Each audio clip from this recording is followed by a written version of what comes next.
start my second art demonstration for Art 208. Today we're going to be making a color wheel.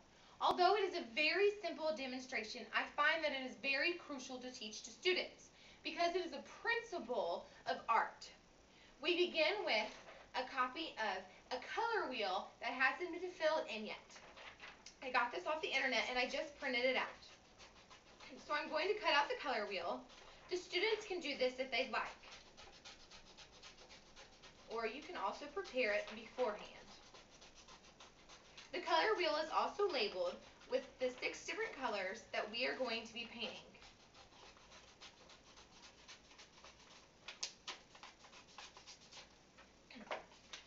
What I'm going to do is I'm going to put it on a paper plate. This is one of two things. It gives the color wheel a sturdy background, and it also is a good preventative for messes. I'm just going to glue that with a little glue stick.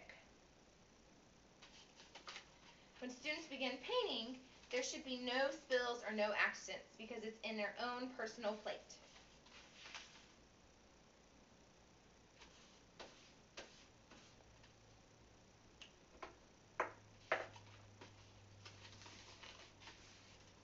Now that it's glued on there, what we're going to do is fill this in with different colors.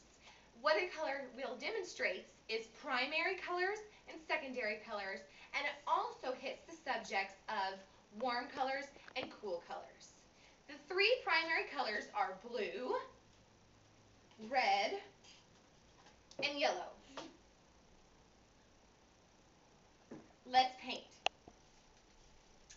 As you can see, we began painting our color wheels. These 2 kids have started their color wheels, and ultimately this is what it's going to look like. You have your red, blue, and yellow, your primary colors. The second thing that can be taught in this lesson of the color wheel is blending. Some people call it mixing, but the correct terminology is blending. We are going to blend our primary colors to make secondary colors.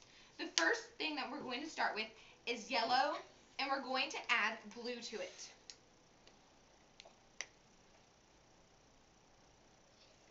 This is going to make green.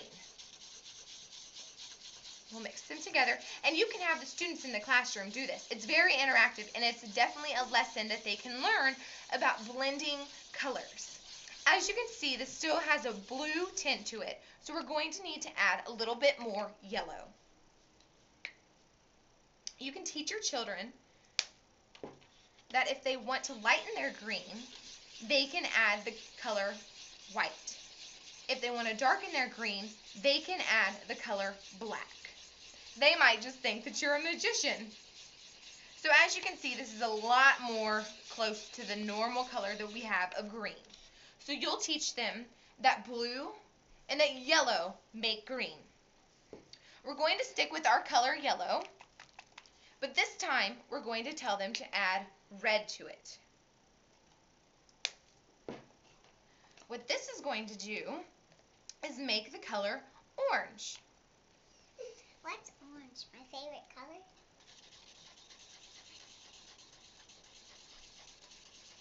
As you can see, when we begin to blend these colors together, it makes the color orange. It's a lighter color, but it still is the color orange.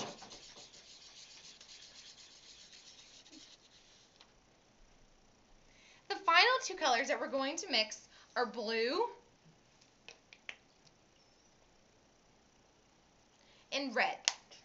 Remember that these are your 3 primary colors, and when mixed together, they make secondary colors.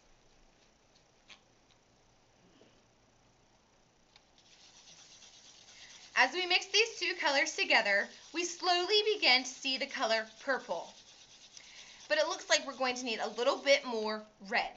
Have the kids experiment, possibly with food coloring, to see how many drops of the colors of paint that they'll need before they blend the colors with paint.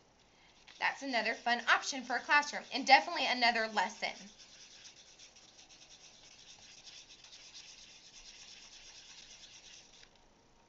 Looks like we're going to still need some more red.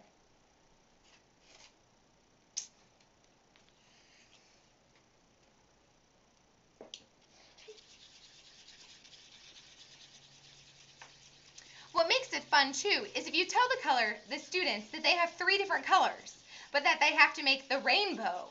They'll find it interesting and intriguing to mix these colors. Now you can see that we have created the 3 secondary colors. From yellow, red, and blue, our primary colors, we've made our 3 secondary colors. Green, which is blended with yellow and blue, orange, which is blended with red and yellow, and purple, which is blue and red. Green, orange, and purple are our secondary colors. Now that we've completed our color wheel, and now that you've mixed your secondary colors, you can add them to your color wheel. And you have every color of the rainbow. You can, again, re-emphasize to your students that blue, yellow, and red are your primary colors, and purple, green, and orange are your secondary colors. Then you can add to the lesson that there are warm colors and that there are cool colors. And these can help set the mood in any picture that you draw. The warm colors are found at this right top of your color wheel. And at the left bottom are the cool colors. The warm colors are red, orange, and yellow, and the cool colors are purple, blue, and green. There are several things that you can do with your color wheel. You can add different letters once the colors have dried to put a P and an S to label your primary and secondary colors, or you could add a W and a C to label your warm and cool colors. Do whatever you want. It's a fun project to use. This is our color wheels, and you also need to remember that art is not about perfection. Let your students know that it is not about making your art perfect. It's not about doing it right. As long as they get the concept and they learn from what they have done, that is all that's important. Allow them to express yourselves. This is our color wheel.